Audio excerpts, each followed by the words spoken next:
One of the things I like to do most in the fish keeping hobby is finding and keeping rare fish, breeding them, and then passing them on to my fellow hobbyists.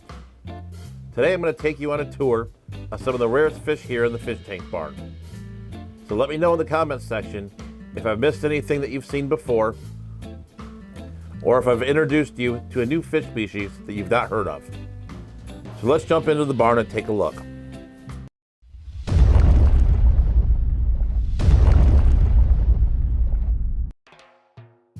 So let's start this off with a Goodeid species, the Antinobius toweri, or Bluetailed Goodeid. This fish has a specific location of Laguna Los Anteojitos, San Marcos, Rio Verde, San Luis Potosi, Mexico. In the wild, this fish is typically found in shallow lagoons and marshes where there's little to no current. There are some instances though where they are found with water that is a little bit faster moving. This fish has a rather bland body, but the males do get an awesome blue tail, which I find striking. I currently keep these fish in a 40-gallon breeder with some Variatus platies and some Pseudomugil luminatus, and they're all doing well together. Care requirements for this fish are typical of your Goodeid species, with a desire for cooler, harder water. Goodeids are live bearers, but have a gestation period that is longer than your average guppy or swordtail at 60 days, which leads them to give birth to larger offspring. This particular species does not prey on its fry, and I'm proud to say that we have a pretty nice colony going here in the barn. Next up is a fish that we saw a couple weeks ago, the Xiphophorous Couchianus, or Monterey platy. This species has been listed as extinct in the wild by the IUCN due to habitat destruction and pollution. Like its namesake suggests, this fish was native to the area around the city of Monterey, Mexico. Thankfully, you can still keep this species due to the aquarium hobby and academic institutions. While this is not a very colorful fish, it does get to be about 2.5 inches long, but is rather shy and does definitely like a lot of plant cover. These fish have settled in nicely to their new home in this 20-gallon high planted aquarium, and hopefully soon enough I'll be able to have some fry from these fish. If you're conservation minded, this is definitely a fish to keep an eye out for. Staying with the genus Xiphophorous, let's talk about the Xiphophorous Evelynae, or Puebla platy, which I picked up a few months ago off of Aquabid. I really enjoy the speckling patterns on this fish, and like its name suggests, this fish is native to the Puebla region of Mexico.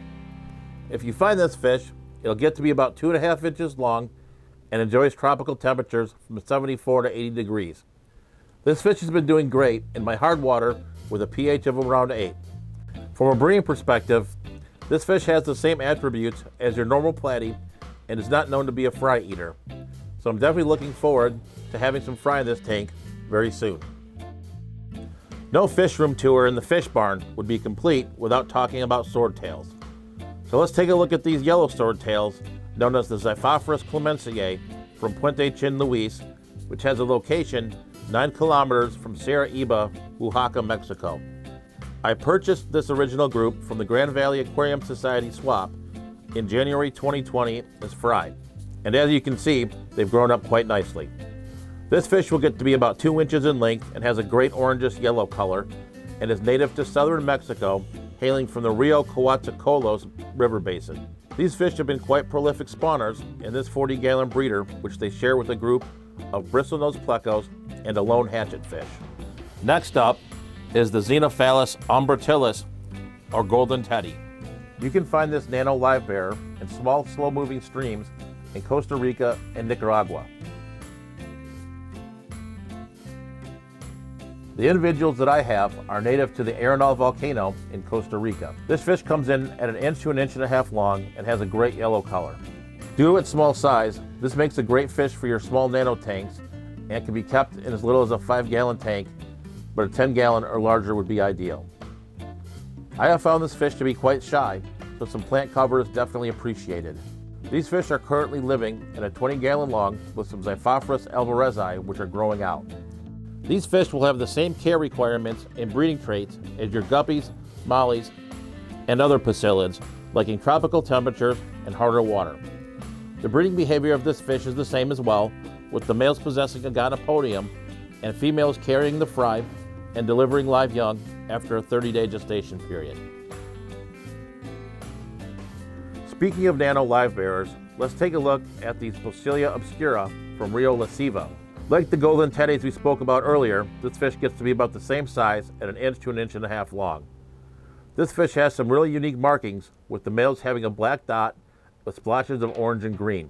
This fish is closely related to your endlers and guppies and can be found on the island of Trinidad in the Caribbean.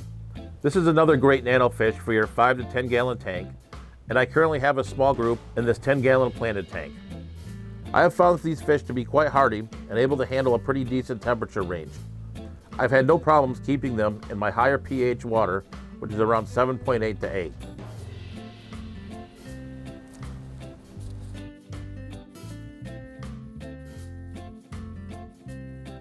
Now we'll have to get to what I think is probably the rarest fish in my fish room, the blackfin flasher, or Poecilia nigroventralis, which is sometimes referred to as Alheterandria nigroventralis.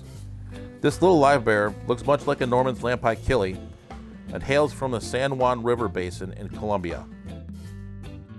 In my research online, I've not been able to find much information on this fish, but from my experience and what info that I have been able to glean from the internet, this fish gets to be about 1 inch, 1.5 inches long, with the females being a bit larger.